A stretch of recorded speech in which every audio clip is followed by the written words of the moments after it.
Welcome to the Collapse Experiment. Today I'm going to discuss with you a new form of warfare. It's the economy, stupid. When we think of war, we tend to think of guns and bullets and tanks and jets, and there's more than one way to skin a cat. And as Ra's al Ghul so eloquently put it in Batman Begins, that they discovered a new form of warfare. It's called economics. Now, we tend to think of economic warfare as things like sanctions and tariffs. But have you really considered that perhaps when you're waging war against the population in your own country that you don't particularly care for and make up nicknames for, like, I don't know, degenerates and the plebes, then it behooves you to come up with another way to go after these people. And it tends to be through bad or purposely bad policies that seem to be directed at a certain income group. I don't know, a lower or a middle class. So granted, this has been going on a lot longer than some people realize. The smart ones, those of you out there who remember how, I don't know, the economic collapse of 2009 turned out, it wasn't exactly the people who had, been scammed, had their houses illegally confiscated from them. Those weren't the ones who got the bailout. The bailout went to a select group of banks who made bad bets, bad mortgages, really pushed for people who could not afford homes to be given homes, and then when they couldn't make the payment, which I don't know, I remember back then going to get my first house, and the guy comes back and says, "Oh, well, with your income, you can afford a $85,000 home." And I looked at the guy and I was like, "Your computer's wrong." Thankfully, I did not listen to him, because if I did, I might be homeless. I could actually be homeless right now had I listened to the mortgage lender and the realtor and all the people that you pay who take these classes to be certified so that you can trust them to do their job. If I had actually listened to these people, there's a really good chance I'd either be homeless or in some... I would have filed bankruptcy at some point in the last 10 years. I would not have had a house to sell as I did 2 years ago.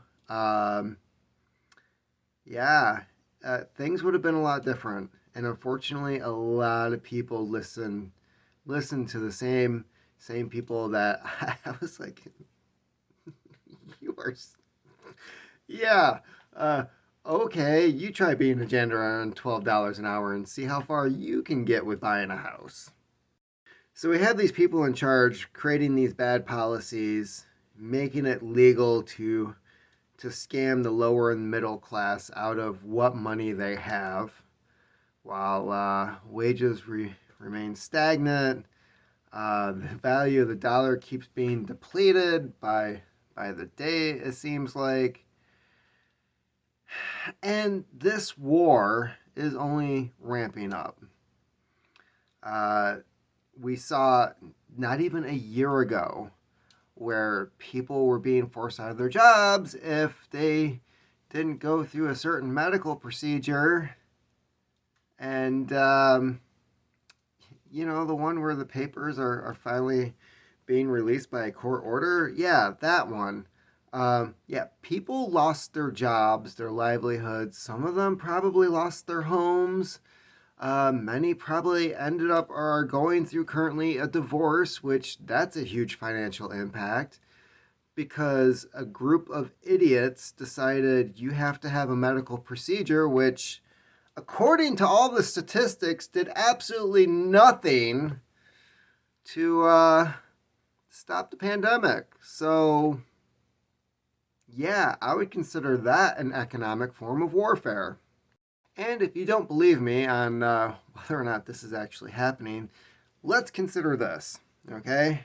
The House and the Senate just passed a bill where billions of dollars are being handed off to Ukraine to, I don't know, fight the Russians. Yeah, that got signed within a matter of days. It took them 6 months to approve a $600 check to go to you to help you out during the international crisis of this disease that's running rampant. 6 months. Oh yeah, and we're spending 3 times as much in aid to Ukraine, whereas a third of that was not approved because we didn't have the money to I don't know, put up a wall on our border to make sure that we have a border as a country because it's not important or anything. And why wouldn't they pass a bill for a border wall? Probably because the more people that come into a country to work the various jobs that we have available depletes the work, which means that they can offer less money to more people who want the same job because yeah, if there's more competition, it drives the price down that they can pay to have certain jobs done, which means Americans get paid less money because illegal immigrants come in saying they'll work for less, which means that companies are going to hire Juan instead of John. And John gets screwed because when he finally does take the job, he's making $5 less an hour than he was beforehand because, Juan's willing to do the same work for less. Juan's got cousins. We're also coming across the border. It's not about you at all. As of recently, the war has definitely ramped up. You have higher gas prices, which are on purpose. First thing Biden did when he came into office was make sure gas became more expensive. I mean, it was what, $1.79 a gallon when Trump was in office, and now I haven't been out of the house in 2 days, but it was $4.25 last time I checked. Yeah, the pipelines were shut down, new leases were stopped. Now we're trying to get gas from, I don't know, our sworn enemies like Venezuela and Iran, and Iran just shot some rockets at us, so that's going over well. Yeah, but hey, it's all for your benefit, you know. Hard times are good for somebody. I don't know who. Price of oil goes up. The only people that profit are the oil companies, and Elizabeth Warren wants to make the price of oil go up even more by taxing the oil companies more, which they're just going to increase the price to make up for. Yeah. Yeah. Let's just face it. While they appear to be as stupid as they make themselves look, they pretty much know what they're doing. Okay? They're whatever money you have in savings, 7.9% inflation. If that continues on over, I think, what is it, like 5 years, then your dollar drops in half of value. So if you have $100,000 in the bank, congratulations. In 5 years, it's going to be about 50. At least you'll have the buying power of 50,000, which, according to Pete Buttigieg, Buddy Buddha. Where do they come up with these names? According to Mayor Pete, you can just go out and buy an electric car and your problem's solved. Right? Because that's what we want to do. Although, if you live in my state, you automatically have a $750 registration fee every year for having an electric car. Because guess what? You're not paying gas tax.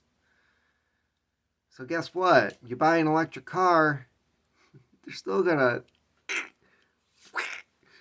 with no lube. That's right. Yeah, because all of a sudden, like if everyone has an electric car, they don't have that gas tax income, and congratulations, you just screwed yourself over again because you can regulate how much you drive, but they'll just tax you on the fact that you own that thing. So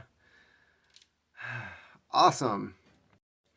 So you have the dollar going down in price, you have gas going up. You've got the housing market is somehow, nobody really talks about that, but somehow the housing market's still up there. And I could only compare that to the stock market where, yeah, the price of the house is up, but if the value of the dollar is down, that just means that the house really isn't worth what we think is. If it's a $100,000 house, in reality, a couple years ago, it was only $70,000 house, right?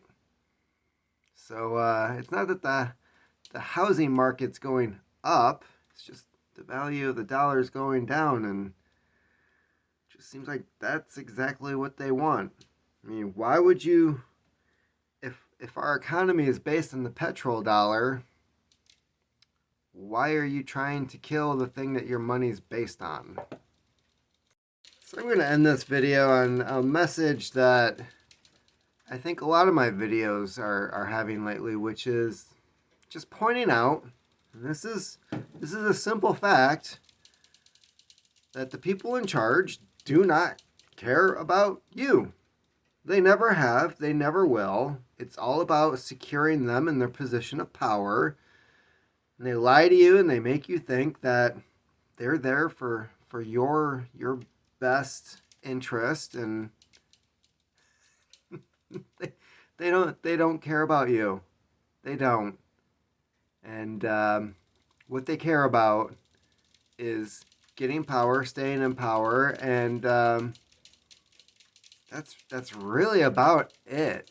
They're just a group of psychopaths that once they reach their goal, their job is to just grasp onto it as tightly as they can. I mean, look at AOC. I'm going to go to a ball wearing a dress that says tax the rich, and the dress is made by a designer who would probably charge, what, 40, 50K for that dress? Really? You're sending a message, right? The economics major, former bartender, professional idiot. That's your way of.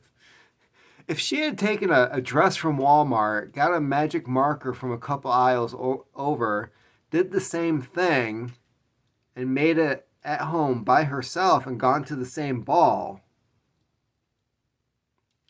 that might have sent a message. But the fact that it was a designer dress, and she also went with the girl who made the dress, right? And she's like, oh yeah, come with me and sell all your expensive shit to other rich people who, by the way, I'm going to say, like, we should tax the hell out of them. Yeah, I'm kind of curious as to what AOC's stock market portfolio looks like. Maybe that should become a Twitter thread. So that's about it. There's a war happening, and it's a war that nobody's talking about, and it's based on economics. And it's, if you're watching this, it's a fight against you. And if you're watching this, you probably already figured that out and just wanted some confirmation that it's happening. Well, here it is. Yeah. Economics is just another form of warfare by other means. And that's it. Keep on typing.